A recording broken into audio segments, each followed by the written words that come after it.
చెప్పింది విని రాధాకృష్ణ చెప్తున్నాడు, సరేనా?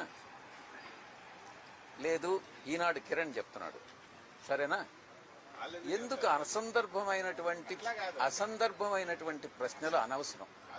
నువ్వు అడగాల్సింది క్లారిటీతో అడుగు, నేను చెప్తాను.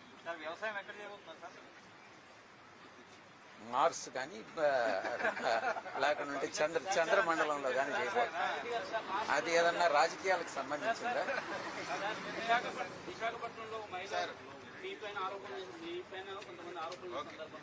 మీరు ఒంటరిగా ప్రెస్ మీట్ పెట్టారు. పార్టీ ఆ రోజు మీ పట్ల ఎవరు కూడా వచ్చి మీకు ధైర్యంగా మీ వెనక నిలబడాలని కేవలం ఆ సందర్భంలో అవంతి శ్రీనివాస్ గారు మీతో పాటు కూర్చొని ప్రెస్ కాన్ఫరెన్స్ కండక్ట్ చేయండి.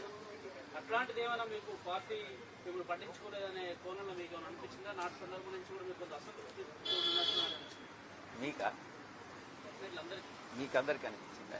సోషల్ మీడియాలో రాజీనామా చేసినట్టే సజ్జలో ఉన్నాడు, సజ్జల చేయబట్టే విజయసాయి రెడ్డి రాజీనామా చేసినట్టు పెద్ద ఎత్తున మళ్ళీ చెప్పండి. సోషల్ మీడియాలో విజయసాయి రెడ్డి ప్రాతినిధ్యం ఎవ్వరూ తగ్గించలేరు, ఏ ఒక్కరూ తగ్గించలేరు. నా కెపాసిటీస్ నాకుంటాయి. కానీ నువ్వేమన్నా తగ్గించగలవా? రాధాకృష్ణ ఏమన్నా తగ్గించగలరా? తగ్గించలేడుగా. నా కెపాసిటీ నా సామర్థ్యం ఏందనేది నాకు తెలుస్తుంది. దాన్ని కృష్ణ అంచనా వేయలేడు, ఇంకొకరు అంచనా వేయలేడు. నా దృష్టిలో నేను న్యాయం చేయగలిగితే నేను చేస్తానని చెప్తాను, లేకుంటే నేను చేయలేనని చెప్తాను. ఈ సందర్భంలో ఇప్పుడు నేను చెప్పినటువంటి అన్ని వాస్తవాలు. ఈయన అడిగినట్టుగా ఇప్పుడు నిజం చెప్పు అని అంటున్నాడు కదా, ఇవన్నీ కూడా నిజాలే. ఎప్పుడూ అబద్ధం చెప్పలేదు, గతంలో కూడా అబద్ధం చెప్పలేదు. ఇప్పటి వరకు క్లారిటీతో అడగలేదా? ఏదైనా కూడా ఒకటి క్లారిటీ. సాక్షిలో రాసింది పార్టీ శ్రేణులు ఆగ్రహాన్ని వ్యక్తం చేస్తున్నాయి. మీ నిర్ణయం వల్ల కూటమికి అనుకూలంగా, కూటమికి లాభం చేకూర్చేలాగా మీరు నిర్ణయం తీసుకున్నారు. ఇప్పుడు పార్టీ కష్టాల్లో ఉన్నప్పుడు మీరు గల విప్పాల్సినటువంటి సమయం వచ్చినప్పుడు మీరు ఈ నిర్ణయం తీసుకోవడం కూటమికి లాభం చేకూర్చడం అనేది పార్టీ శ్రేణులకు ఆగ్రహం తెప్పిస్తున్నారని సాక్షిలో రాశారు. ఎప్పుడు రాశారు? ఈరోజు. నేను ఇప్పుడే చెప్పాను. వైఎస్ఆర్సీపీకి ఉన్నటువంటి 11 మందితో తిరిగి రాజ్యసభకు నన్ను కానీ ఇంకెవరిని కానీ పంపించలేరు. అది కూటమికి వెళ్తుంది సీటు. ఈ విషయం నాకు తెలుసు. నేనేమి తెలియకుండా రాజీనామా చేయలే. నేను అబద్ధం చెప్పను. దీనిలో బెనిఫిషియరీ ఎవరన్నానంటే కూటమే. అది వాళ్ళకే వదిలేస్తున్నాను. ఏం చేయాలి, ఎవరిని సెలెక్ట్ చేసుకోవాలి? నా ఓన్లీ రిక్వెస్ట్ ఏందనంటే, నాకన్నా ఇంకా కొంచెం విజ్ఞానవంతుడు, ఇంకా కెపాసిటీస్ ఎక్కువ ఉన్న అతన్ని కానీ తీసుకొస్తే అది ఏ పార్టీకి సంబంధించి అయినా అది రాష్ట్రానికి, దేశానికి ఉపయోగపడుతుందని మాత్రమే నేను చెప్పగలను. ఇది మీరు సాక్షిలో రాసింది 100% కరెక్ట్. దీనివల్ల లబ్ధి పొందేటటువంటిది కూటమి నుంచి నేను ఏదన్నా డబ్బులు తీసుకున్నానని మీరు భావిస్తున్నారా? చెప్పండి. అదైనా కూడా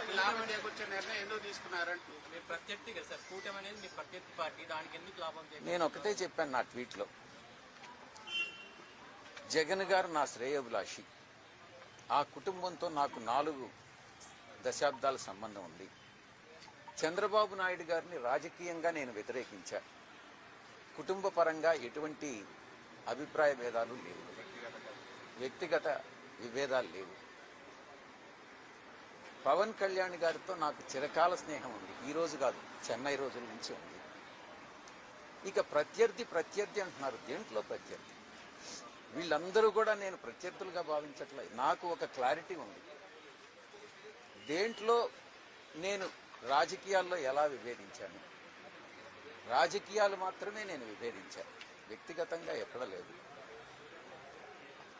ఇప్పుడు కృష్ణ అంటే ఆంధ్రజ్యోతిలో పనిచేస్తున్నాడు కాబట్టి, ఆంధ్రజ్యోతి నాకు వ్యతిరేకంగా అబద్ధాలు రాస్తుంది కాబట్టి నేను, కానీ కృష్ణ పట్ల నాకేం వ్యక్తిగతంగా ఏం ఉండదే.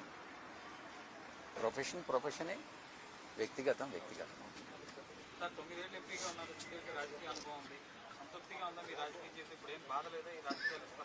ఇప్పుడు నేను మీ ముందేదన్నా కళ్ళనీళ్ళు పెట్టుకున్నానా?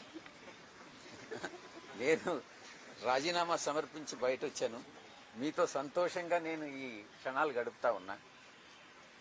నాకు బాధ అనేటటువంటిది ఏ మనిషికైనా ఉంటుంది. నేను అబద్ధం చెప్పను, నేను మళ్ళీ మళ్ళీ చెప్తా ఉన్నా. మనసులో ఎక్కడో కొంత బాధ అయితే ఉంటుంది.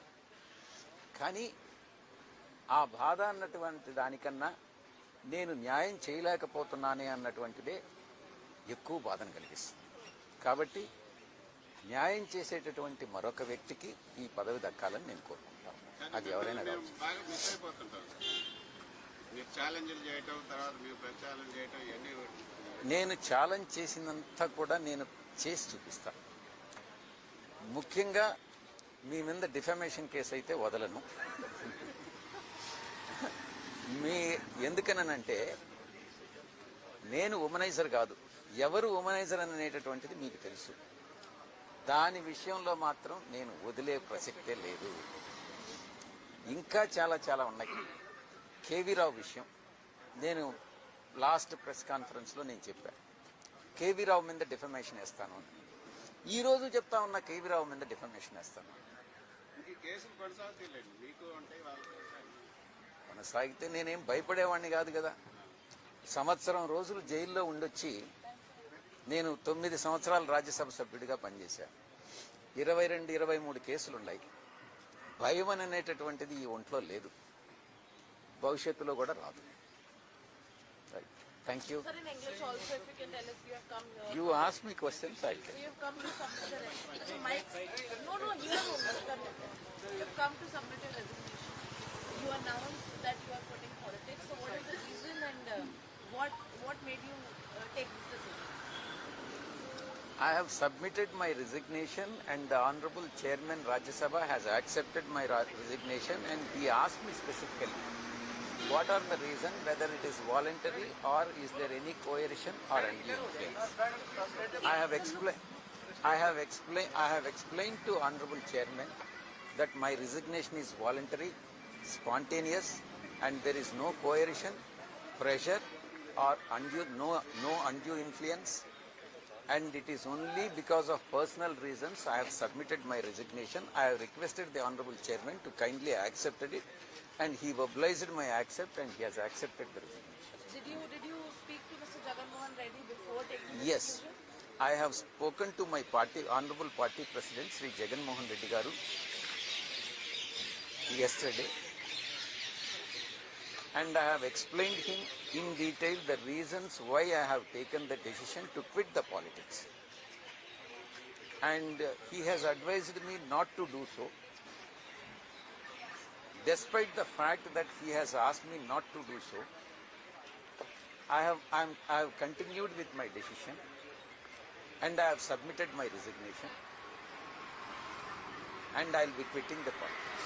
But when you will be in some ways trying to help with your the education that you have, you will try to help the party or continue doing? My interest is agriculture and giving guest lectures in various universities, and with the limited knowledge what I have in